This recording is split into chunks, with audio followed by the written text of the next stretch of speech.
Hi everyone, I'm Dr. Rollan Roberts and welcome to the Sunday Night Huddle. Boy, do we have some good stuff for you tonight. I'm uh, I'm thrilled to be with you. I'm doing much better and have an exciting week ahead, and certainly want everyone to be able to stay tuned and be a part of everything going on this week. It's been an interesting time with Hurricane Irma and obviously Hurricane Harvey in Houston. So the last couple of weeks have been really interesting, and we're glad that most people now in Orlando have power again. We saw some today that were still without, but a lot of places just started opening back again over the last couple of days, at least some of the service companies and businesses. So we're really glad to see Orlando bouncing back in a strong way. I'm going to jump right in tonight because there's a few things I want to cover and just kind of share with you. And I think it's going to be a pretty powerful night. I don't know where all it's going to go, but I'm open, and I hope you are as well. So feel free to interact. I did a private live stream earlier and had just some great interaction with some folks. So if you have questions or comments or whatever, feel free to post them. So I'm going to read from the 16th proverb, and it says, "The preparations of the heart in man and the answer of the tongue is from the Lord." Now, I see two different things there. The preparations of the heart in man. Before I go into a conference, or if I go into a meeting, go into a speech, or if I go into a negotiation, you have to prepare. One of the keys that anybody will teach you is to really that the battles are won in practice. So if you're in sports, the games are not won on the field; it's won on the practice court. So the question is, how are you preparing for this week? How are you preparing for the upcoming challenges that you have? What needs to happen? How do you need to prepare? And this suggests a couple things. Number one, the preparations of the heart. So how you may prepare yourself mentally, you may prepare yourself physically, but are you preparing yourself in your heart? Like when you go into the deepest, darkest parts of you and there's silence. For me, it's when I'm swimming laps. I love to swim laps. And, when you were a kid, if you ever took a bath and you went under the water, do you remember hearing, talking, and your voice sounded funny? And so that's one of the things that whenever I'm swimming laps, my head's completely underwater, and so you get lost in your own thoughts. It's kind of like people who run long distances. You just get lost in your own thoughts in your own world. That's when you're really going down deep into your heart. So the preparations of the heart and man, and the answer of the tongue is from the Lord. So the biggest thing, have you ever heard, we all know that it's important to say the right thing at the right time, in the right way, to the right person, in the right tone. Well, this is how to do it. The preparations of the heart in man and the answer of the tongue is from the Lord. So one thing that my prayer for you this week and for me is that everybody that I talk to, everybody that I email, everybody that I text, everybody that I message, everybody that I talk to on a plane, everybody I talk to in person, everybody I come across, whether it's at Starbucks or whether it is at a restaurant or whether it's in a business setting, no matter what, no matter who, that both my heart would be prepared for that interaction and the words that come out of my mouth, the answer of the tongue, how I respond, what I say, that all of those things would actually bless somebody and encourage somebody and inspire them. The second proverb, "All the ways of a man are clean in his own eyes, but the Lord weigheth the spirits." So, it's interesting. Have you ever known somebody, and it's maybe even in business, that they are experts at making it seem like they're doing the right thing, but good and well, they've got dirty motives. Like, I cannot stand when people say, "Oh, well, don't you want to do this?" And they're saying it as if they're doing it for me, and I know good and well they're not doing it for me. They're doing it for themselves. They're selfish, but yet they couch it and position it as if they're doing you a favor. And it's like, that's baloney. Like, own it, And I guarantee you have somebody in your office like that. I think about it whenever somebody wants to take a day off, or when somebody is wanting to start something. It's one thing if you do kind of think through and say, how are they going to benefit from this? But if you go to somebody and you to request something, your boss tomorrow, or to a client, or to the banker, whatever, and all you do is talk about what's in it for them, they're going to question your motives. And that's what this says. But the Lord weigheth the spirits. You know, in your mind, you've justified it. It's clean. It makes perfect sense why somebody would do something. This is, but the Lord weigheth the spirits. If you want to be a wise person, if you want to be successful in business, especially, and in life, discernment is one of the greatest skills you can develop. I can also tell you that if you lack discernment, no matter how much wealth and success you ever accumulate, you will lose it, because a lack of discernment is the ugliest thing a person can have. It's somebody who doesn't know how to keep their tongue in check. They say, "Oh, I say whatever comes to mind." Really? Are you too? We have minds to think. The Bible, James says, bridle your tongue like a horse. Put a bit in that mouth and chomp down, you know. But the Lord weigheth the spirits. So it's not enough that you're doing that you are doing what you think is right. The question is, why are you doing it? Are you doing it out of manipulation? Are you doing it to get what you want? Are you doing it to be out of selfishness and self-centeredness? Or are you doing it to bless? Do you truly want to reach out to other people? Do you truly want to help grow the company and grow the business? Or are you trying to get something a certain way so that you then cash out in a certain way? See, all of that positioning, and you think you're being slick or sly, but according to this, the Lord weigheth the spirits. So if you are the business owner or the entrepreneur this week, and even if you're just going to work, I want you to weigh the spirits of the people that you are around. I want you to question, why are they saying what they're saying? Why do they do what they do? Why are they going there? Why are they going to lunch with that group or with these friends? Why are they talking like that? Why? Just examine it, weigh it, discern. Have a spirit of discernment. Why are they doing what they're doing? It will save you so much pain, so much heartache, if you learn to discern. Because it lets you know who to be around and who to abstain from. The Lord weigheth the spirits. The third proverb: commit thy works unto the Lord, and thy thoughts shall be established. Commit thy works unto the Lord. So, you know, there's one of the biggest challenges in business is to do the right thing at the right time, taking the right next step. When you commit your works in the Lord, you're saying, look, to the best of my knowledge, with the information that I have, with the skill sets you've given me, this is what I believe is the right thing to do. So here's my plans for this week. Please bless them, please honor them, and commit them. Give those works to Him. But it's not just about that. It's, and thy thoughts shall be established. Here's an interesting thing, and maybe this isn't just the right thing. Flowers in the house. Love you both, Glenn and Sandy. Good to see you. I would commit my works unto Him just to have my thoughts established. I want you to think about that. So we know the power of the mind, the power of your thoughts. Awesome, good. We know the power of the mind. We know the power of your thoughts.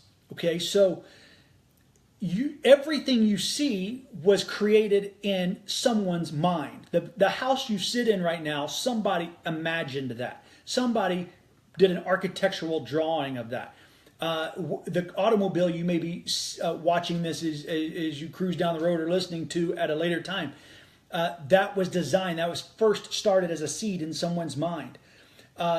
Every business that has ever been started in someone's mind. Every new product that's out has first started in someone's mind.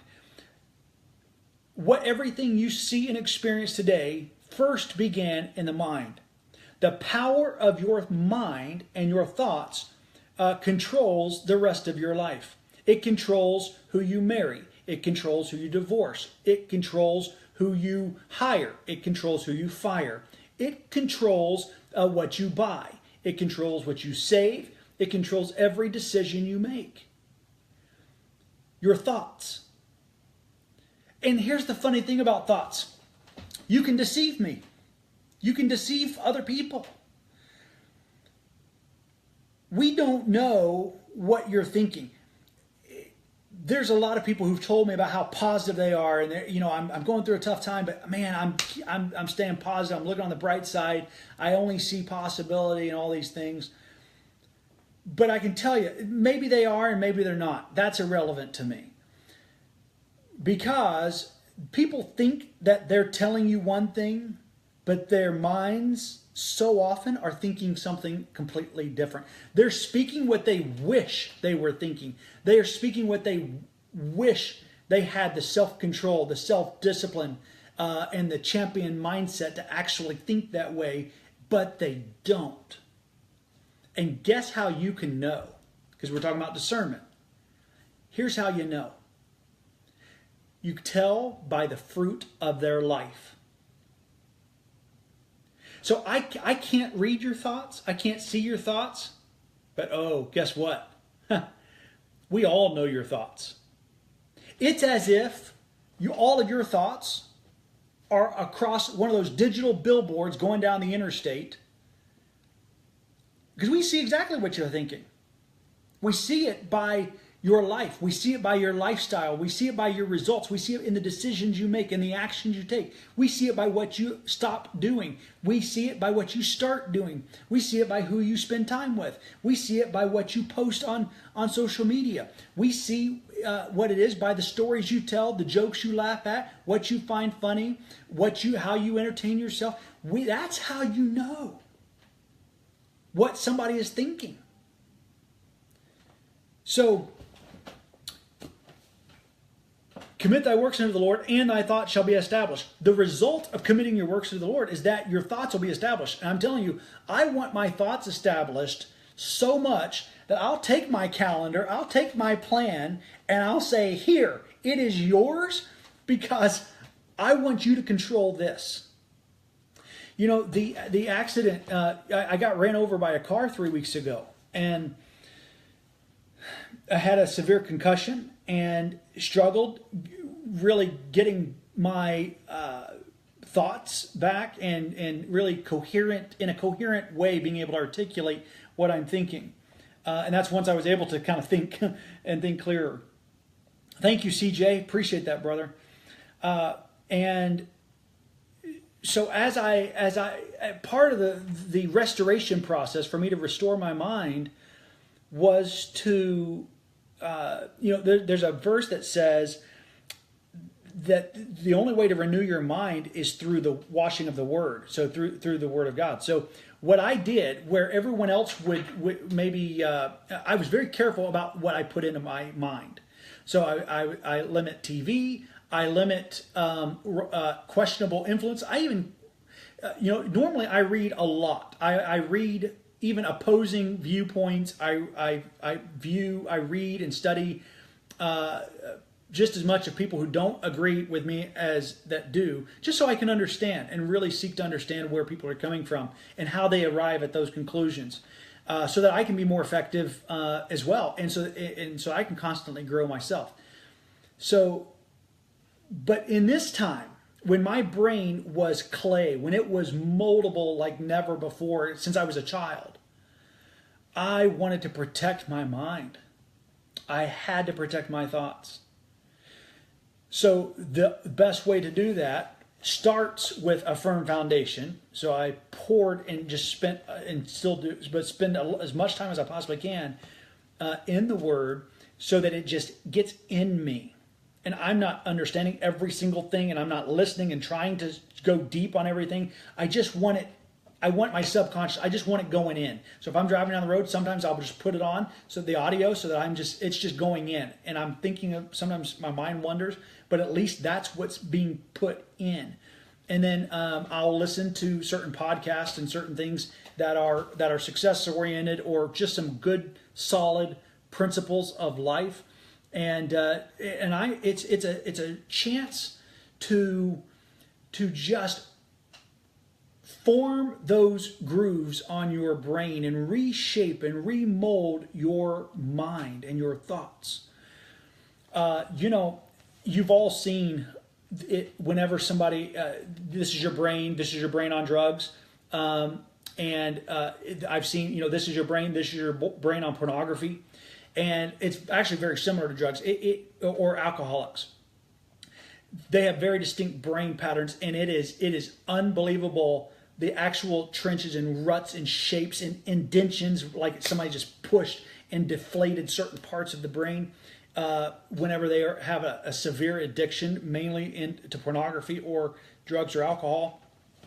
And it actually reshapes the brain, the mind, how you think. And so I'm telling you, there's nothing more powerful than your mind and your thoughts. And if you don't control those, which you can't, what you have to do is commit your works into the Lord so that your thoughts can be established. And if you don't get anything else tonight, I'm telling you, what you need to know, what you need to know, and you need to know it before you need to know it so you can actually use it. And I'm telling you, that's how right there is you prepare your mind. So then the next one, the Lord hath made all things for himself, yea, even the wicked for the day of evil. The fifth proverb, everyone that is proud in heart is an abomination to the Lord. Though hand join in hand, he shall not be unpunished. Couple things there. Everyone that is proud in heart is an abomination to the Lord.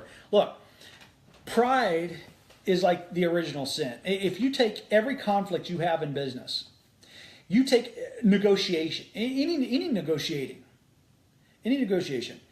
there's pride. Most of the time, there's pride, or else it goes really, really smooth and you're done. But the ones that are constantly holding out, the ones that are constantly strife, it comes down to pride. Every argument you have with your spouse, every argument you have with your parents, there is pride somewhere. Somebody did you wrong. Somebody owes you. Somebody didn't think about you. Somebody said something that offended you. When. Somebody hurt you. And every time you own something like that, what you're really saying is it shows how much pride you have. And so it's all about, in Chelsea, it's really, there's a verse, Paul said, I die daily. You have to, dying daily is emptying yourself of self every day. It is saying, I am not my own. Romans 12, I'm bought with a price. Your life is not yours. In the moment, if you're a believer, the moment you think it's yours, the moment pride enters. And really,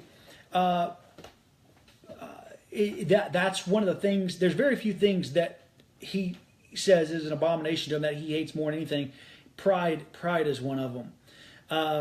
And people get really confused between confidence and pride, and they get confused between ego and pride. And I go back to the verse, the second verse. But the Lord weigheth the spirits.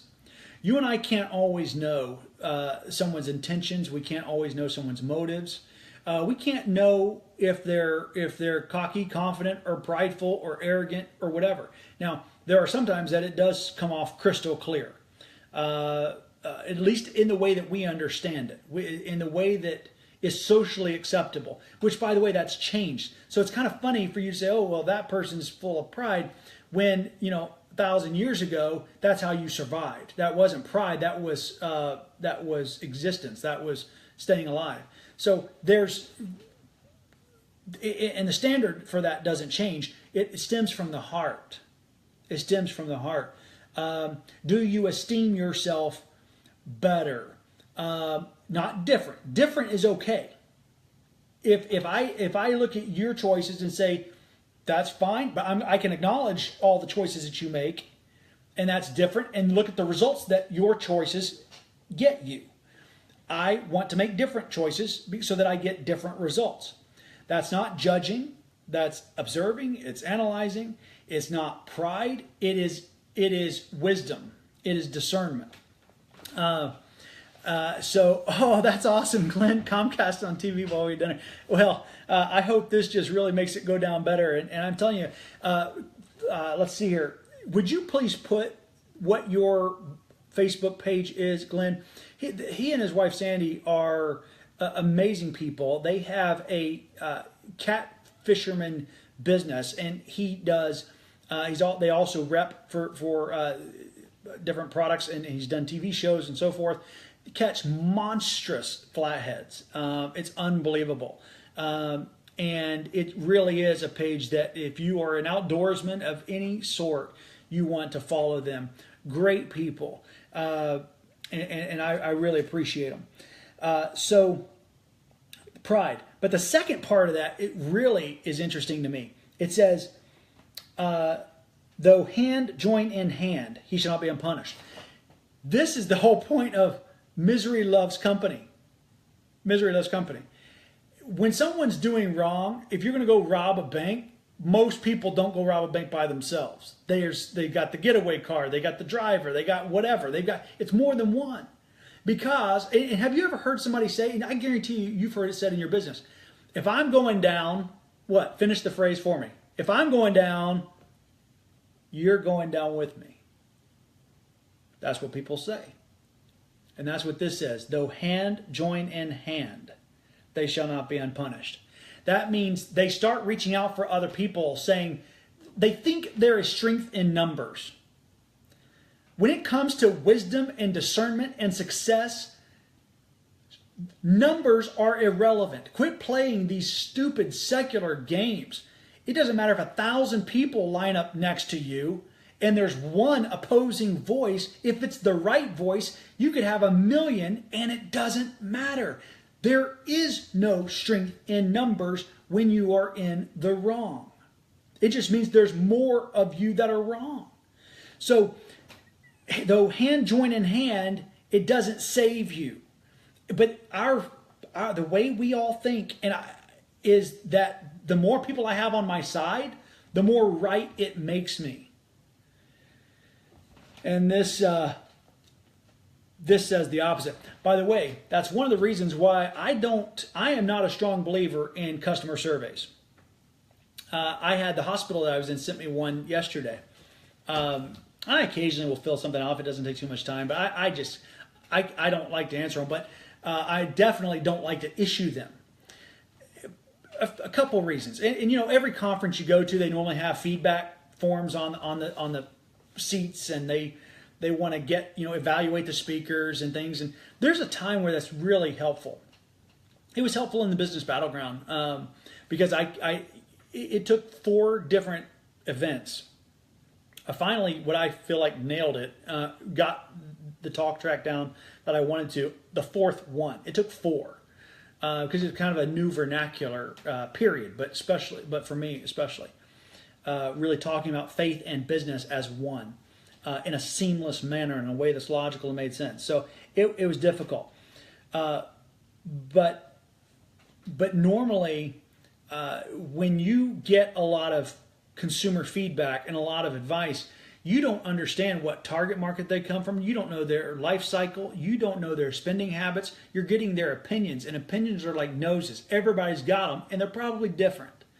And so it really does. It's not very valuable. It's not near as valuable as companies are making it today. It's the cool thing to do. It's the safe thing to do.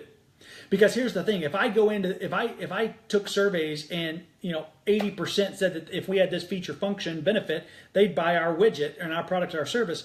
Then when I go spend $50 million on this, and I tie up company resource for the next 4 months for our next release, and then we put it out and it's a complete failure, how many of you think I'm going to get fired? No, because all we did was respond to the consumer feedback. So it's safety, It's what they teach us in grad school. It's safe. Nobody gets fired for doing a customer survey and listening to customer feedback. But nobody wins big doing that either. Very few times will you ever win listening to customer feedback. Because, in fact, the people who need their customers to tell them where to go and where their product and service and how it should be, the people who need that are the ones who don't know where it should go. It shows the lack of vision. It shows it's good to still have input. Please don't take this to one extreme. It's good to have input, but you control the input. John Q. Consumer doesn't need to tell you what he thinks about your business. You need to have a handful of trusted advisors, trusted counselors that are objective and that can give you that kind of feedback so that your business can grow, your brand can grow. I don't take polls and I don't take surveys because if I'm doing what I'm supposed to do, when I'm supposed to do it, and my thoughts are established, and my works are established, and my plans are anointed, and I'm following my calling, I can't lose. You cannot go wrong when you do it that way. So commit thy works to the Lord, the thought shall be established. Pride, will kill you. And even if you join forces with other people and you try to get numbers on your side, doesn't matter. 5 people to tell you to go do something and one person tells you not to, and you think, well, 5 say that I should, I'm going to do it. That's just the silliest thing in the world. Whenever people come and ask me for advice, one of the first things I ask is, who else have you talked to? Who else have you talked to? Who else have you asked what you should do in this situation? You know why that's important? Because if they ask 9 other losers, if they ask 9 other people who don't base their answers on the Word of God, if they ask 9 other people who have never hardly made a dime in their life, if they ask 9 other people who haven't had a successful relationship, if they ask 9 other people who don't have what it is they're trying to attain, and they get a specific answer, I'm going to be telling them something totally different. Then they're going to go, well, 9 people told me this. 1, Rollan tells me this. So I'm going to go with the 9. It makes no sense. All you're going to do is get the same results they got. If they knew, they would do it differently. The advice they tell you is theoretical. It's not that they have implemented it. They don't know if it works or not. Logically, it might make sense, but if they don't have the results, I can tell you their thoughts are not established. Michael says, but how do you know who's right or wrong? Discernment. That's why I go back, man, to the 2nd proverb, and it says, the Lord weigheth the spirits. You have to weigh the spirits. And what that means is you have to weigh the intentions. You have to weigh the motives. You have to, you really have to, and that's a spirit of discernment. You have to observe. And you have to observe over time. That's why, have you ever seen somebody fall in love and the week after they met the person, it's all over Facebook that they're madly in love, they're the love of my life, I've never met anyone so amazing. Are you a moron? People can fake things for a long time. In fact, I read a quote today that said, what did it say? You never really know who someone is until you hire them, fire them, marry them, or tell them no. Think about that. You never really know a person until you hire them. And it's true, if you interview 100 people, they all can put on whatever show they put on, but you don't really know until you're working with them 10 hours a day, year in, year out, who they really are. So hire them, fire them, then you'll find out how they respond to adversity, how they respond to crisis, their true colors come out. Marry them. I think enough is said on that point. You start living with somebody 24 hours a day, 7 days a week. You find out what shortcuts they take in life or whatnot. And then the 4th one was tell them no. See if they pitch a fit like a little toddler, a 2-year-old. When toddlers pitch fits, what's the worst thing a parent can do? A, give them what they want. B, give them any kind of attention except a good, smack on the booty and get them in line, discipline and just not giving in to the temper tantrum. Great question, Michael. Great question. How do you know who's right or wrong? It's going to take discernment. Look at the fruit of their life. Do they have what you want? Do they have the kind of relationship that you want to have? Do they have the kind of financial status or security that you desire? Do they have the kind of vocation and corporate accomplishments that you're looking to achieve? Those are discernment. And not just one time. Not just one time. There's a lot of people out there with one-hit wonders. There's a lot of people who've had great success in one company. The question is, are they guided by, do they have the principles? Do they understand what made them successful? And can they go replicate that over and over and over again in different environments? That's discernment. Discernment, that only comes with time to know if somebody is right or wrong, because they can be right in one situation, but over the course of time, their life will bear out if what their life philosophy is, and if their life philosophy is good or average. And I'm telling you right now, I was telling some folks earlier, you look, the worst disease to me is mediocrity. Being average is an absolute failure. If your goal is to fit in, if your goal is to be average, then you don't serve the same God I do, because everything he did with excellence. He didn't make you average. He didn't make you halfway. He didn't just kind of put in a half day's work on you.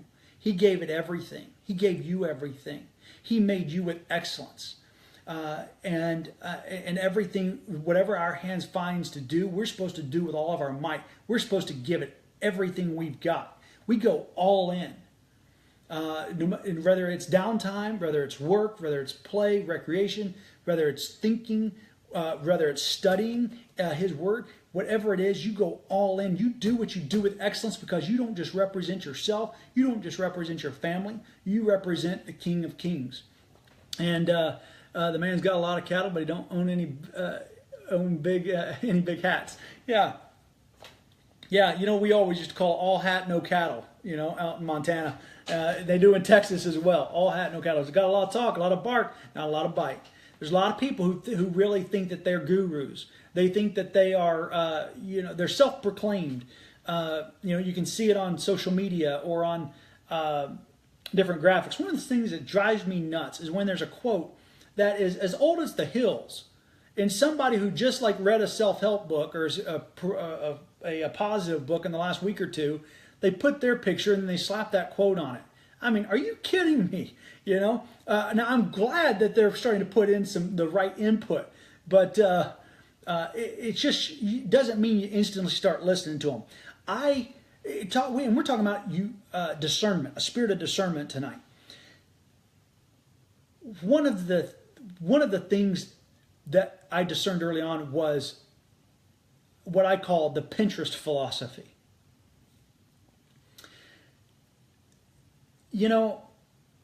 If you read a lot of the success stuff or relationship stuff on Pinterest, you're going to be broke and you will be divorced. Let me say that again, in case there are any people addicted to Pinterest. If you read the success quotes and the relationship advice on Pinterest, you will be broke and you will be divorced. Most of the things on there in fact, why don't some of you guys, whether it's tonight or one of the future ones, I want you to go find some of them, and I want you to throw them in the comments. Just throw them at me, and I'll tell you what my thoughts are or my response. I might even, I'll pull some up here in just a moment, and just for kicks and giggles here, and see what we come up with. While I'm doing that, and in case some of you throw some on, Peter, great to see you, brother. Man, we had a powerful CEO huddle this week, and I'm really thankful for you. I'm really thankful. You're such an encouragement to me, a great encourager. So we talked about the fifth proverb. I want to talk about the seventh one. When a man's ways please the Lord, he maketh even his enemies to be at peace with him. When you do what's right, this proverb says, it promises that even our enemies will be at peace with us. Man, you know, I was talking to somebody yesterday that and they were talking about, well, I have a lot of enemies, and I haven't had a lot of enemies. I have, and I don't view myself as having any enemies, but I know of two individuals specifically that absolutely, maybe three individuals that hate my guts. I mean, they can't stand me. If you say my name, they'd probably hurl. They just don't like me. And part of it is because of they don't believe that I'm a broken man, and I've done plenty of wrong things. And they don't believe that people that have ever done wrong, or certain things that were wrong, should ever have God's favor, should never be blessed, should never be able to get forgiveness and be restored and move past the failures. And in fact, the more success I have, the more they hate. But that's also why there's a a verse that says, "As much as lieth within you, live peaceably with all men."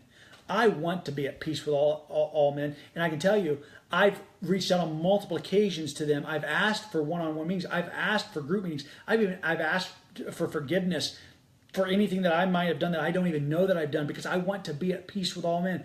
I think that especially in the kingdom, we should be hand in hand and really working together. And so I go out of my way to try to mend fences. But you cannot imagine the animosity and the hatred from those that we're all trying to, accomplish the same thing, which is not living for ourselves. So, but this does say that when a man's ways please the Lord, he maketh even his enemies to be at peace with him. And that's my goal. I don't think you should actively set out to make enemies.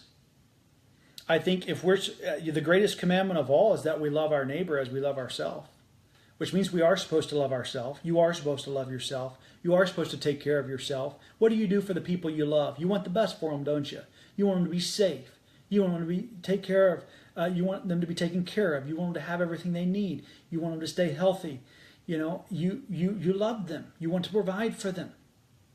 Well, that's what we're saying here. That's what we're talking about. And I can tell you another thing, another proverb on how to be at peace with all men.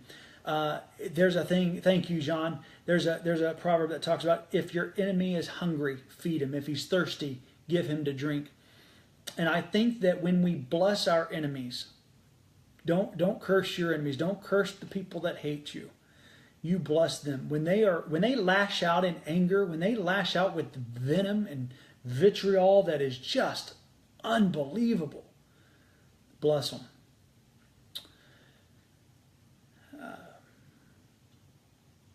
Give them bread to eat if they're hungry, and and give them drink if they're thirsty.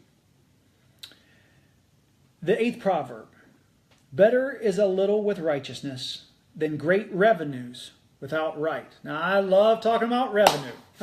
I love talking about revenue. All right, before I talk about revenue, let's see here. Charles, Michael, it is rarely about who is right or wrong. It's usually about who is humble. That is when you will be lifted up. Charles, you're exactly right. I was reading, I'm not going to be able to pull it up fast enough, in Psalm, when he talks about, when it says that God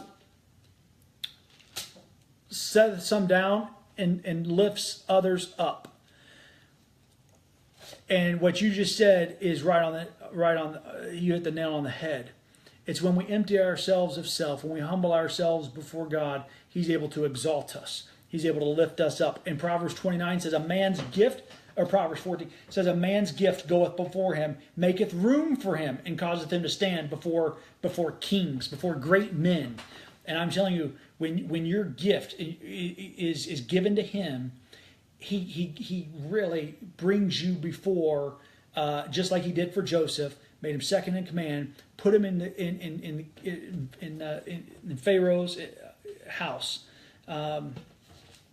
So yes, thank you, Charles. So better is a little with righteousness than great revenues without right. And I love flowers. He says that get that money better than great revenues without right. And the point is, money. All right, money can't buy happiness, but it can buy freedom. Yeah, absolutely.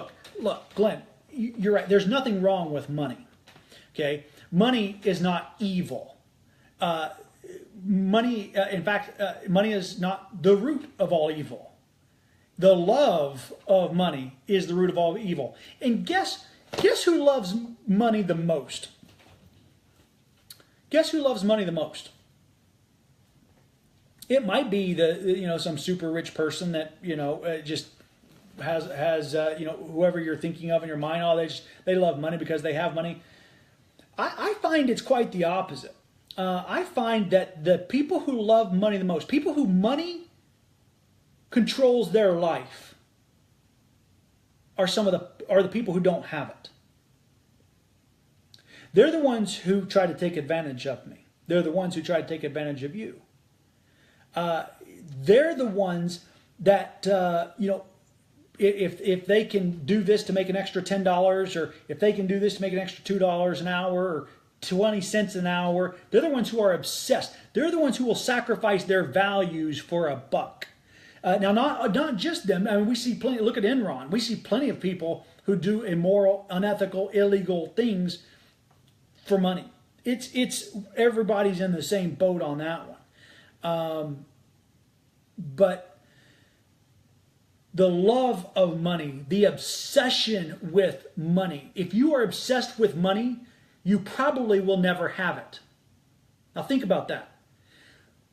The more you are obsessed with having money, the less likely it is that you will ever have money. You know why? Because money is a result. Money is not the end. It is a byproduct of something else. If money is the goal, you'll probably end up going to jail because you'll do whatever you have to do for it. And the love of money and the pursuit of money and the pursuit of wealth is the wrong obsession. The right obsession is to obsess about service, obsess about serving others, obsess about taking your gifts and spreading them as far and wide as you can. Obsess about how you add value to someone's life. Obsess about how you make people better. That's how you end up with wealth. That's how you end up with money. Let's see. So it's better to have a little bit of revenue and obtain it the right way than to have millions of dollars and obtain it illegally or doing the wrong thing. The next one that I want to go to is the 11th proverb, and I'm going to close with this. It says, "A just weight and balance are the Lord's. All the weights of the bag are his work." There's a bunch of different things here, but what I find interesting is a just weight and balance are his, and all the weights of the bag are his work.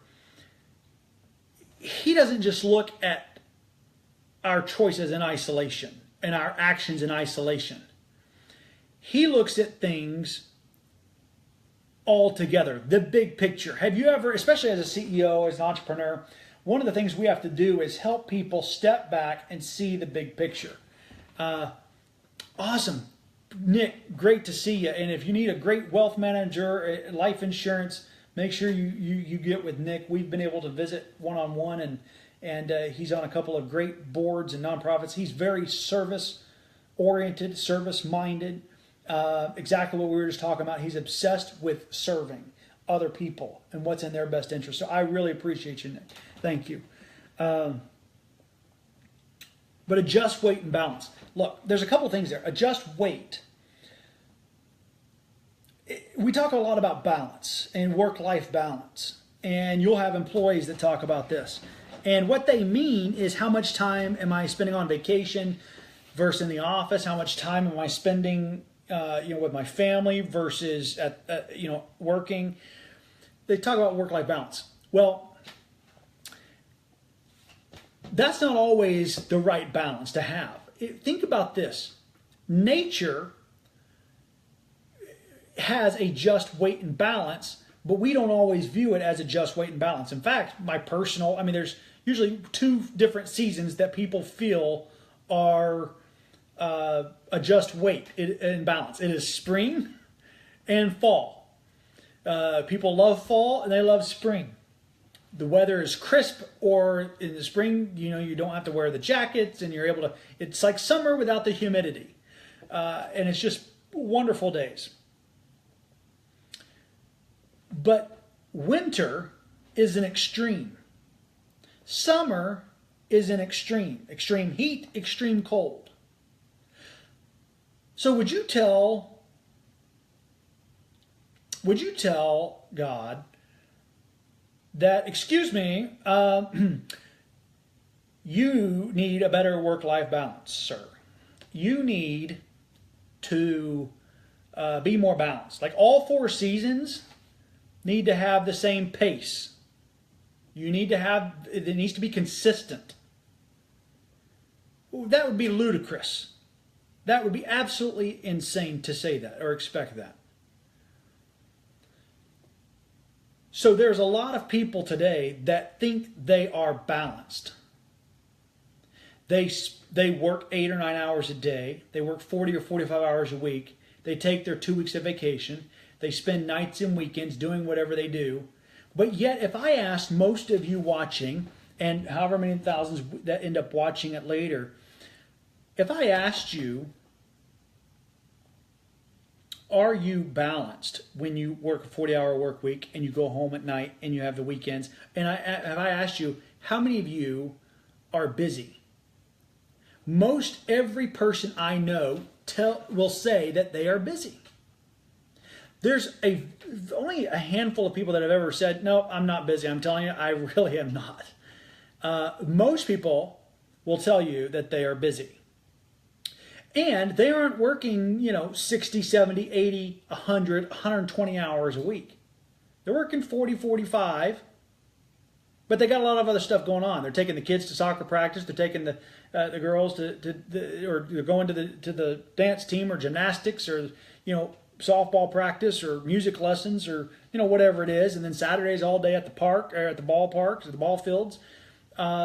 And they're boating and they got to go to this friend's birthday party and this anniversary and they've got this obligation and that social obligation and they have to go here because it's family and they got to do this. And they call that balanced because they're not working. But yet they're so busy. Busy doing what? Just because you only work 40 or 45 hours a week or 50 hours a week and you got all that other nights and weekends off does not mean you are balanced. Do you know you can be very balanced for a short period of time working 80-hour weeks? You can be. Because if that's what you're supposed to be doing for that season, that winter, then you need to do it. Starting a business, building a business. You're going to have a 90-day race. And if you're only working 40 hours a week, you are out of balance. Not in balance. You are out of balance. See? Yeah, exactly, Nick. Yeah, or this wedding and that wedding and this engagement party, that engagement party. Right? Yeah, and there's all kinds of obligations. So what I'm telling you is that there's sometimes when we're trying to get to this balance that isn't even balanced. We get there and then we realize we're not as rested, we're not as fulfilled, we don't have as much joy as we thought we would have once we achieved work-life balance. So that's what I want to encourage you, is to really step back and understand that there is a time to push and run hard. There's a time to back off, and it's not usually just a weekend. uh, you need to be able to back off for a longer period of time than that. Maybe like a fall or spring is when you're really building and growing again and things like that. So adjust, weight, and balance are his. So we talked about adjust weight. Really, and weight is the percentage, how much time you're giving to different things, and when you give it, are you giving it all? Are you giving your all in that moment? CJ, brother, that's great to hear. Man, what an encouragement! Thank you for sharing that. Says he just had some breakthroughs there on balance. Man, that's what these are about. I appreciate that. I appreciate you. Adjust, weight, and balance are the Lord's. And then it says, all the weights of the bag are his work. There's not a utopia that once you achieve this certain work-life balance, life is just, kumbaya, amazing, in the zone, get the zen, that's not all the weights of the bag or the adjust weight or balance. That's not what it is. But when it says all the weights of the bag are his work, that means what your life looks like is what he intended it. When you commit your thoughts, the third proverb, commit thy works unto the Lord, and thy thoughts shall be established. When you do that, whether it's a season where he's got you working 80 hours a week, or whether you're able to kick back a little bit and catch your breath and you're working 20 hours a week. Maybe you're contributing at a much higher level. It's the 80-20 rule. And so you're accomplishing 80% of the real results for 20% of the effort versus 80% of the results, or 80% of the effort for 20% of the results. Whichever, all the weights of the bag, whatever it is in your life right now, it's his work. It is his doing. It's his doing. It is his work. There's not a universal standard for all of us. There's not a universal standard of balance, of work-life balance, of what is right for me to do at the time I'm supposed to do it. The only way to know if you are balanced or not is, are you doing right now what he's called you to do? And if you are, then you could be no more balanced than you are at this very moment. Doing more if others don't think you're doing enough, or doing less if people think you're going too hard. Either way, you would be out of balance if you are doing right now exactly the works that he's called you to do. So, man, Charles, thank you for that. So good. You can be completely balanced. You have part of your life asking, yeah, absolutely. Man, you guys are so great. Thank you so much for the interaction. And I thrive off of you. You're such an encouragement. And I did pull up Pinterest. We're not going to do it tonight because I want you to be able to get some sleep and really be prepared for this week, go in it strong. But I want you to for next week maybe, I want you to find some Pinterest quotes, whether it's on love, relationships,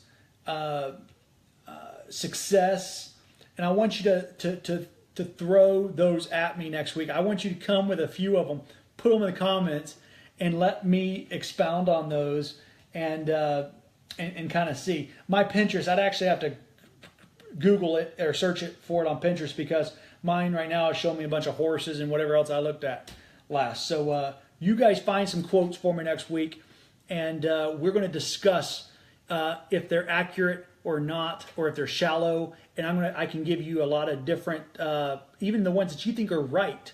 I might be able to throw another way of thinking at you that you're like, oh, I didn't think about that. And it shows how shallow or silly or even completely wrong it is. And remember, there are people who watch what you post or what you say, and you think it's wisdom because it sounds good. And whenever I hear certain things, I see a big warning sign. So I think that'll be a fun exercise for us next week. I'll be doing next week from Kentucky. Chelsea's directing a pageant up there, and if you are in Kentucky, then it'll be worth the drive. Make sure you get there. If you're up in Boston or up in New England, I want you to come see me this week on Wednesday or Thursday, or if you're just going to show me around Boston and get a cream pie or whatever we're going to a Boston pie or whatever, then we'll be able to visit and Faneuil Hall and just all of the Paul Revere's ride. It'd be fun to see some of that. So I love you all. I appreciate you. Thank you for speaking into my life and being an encouragement for me. I want God's divine favor, anointing, protection, blessing on my life and on yours. I want to go on this journey together, and we can't do it alone. No man is an island unto himself. And I like to choose who I go on this journey with. I don't like to just be chosen.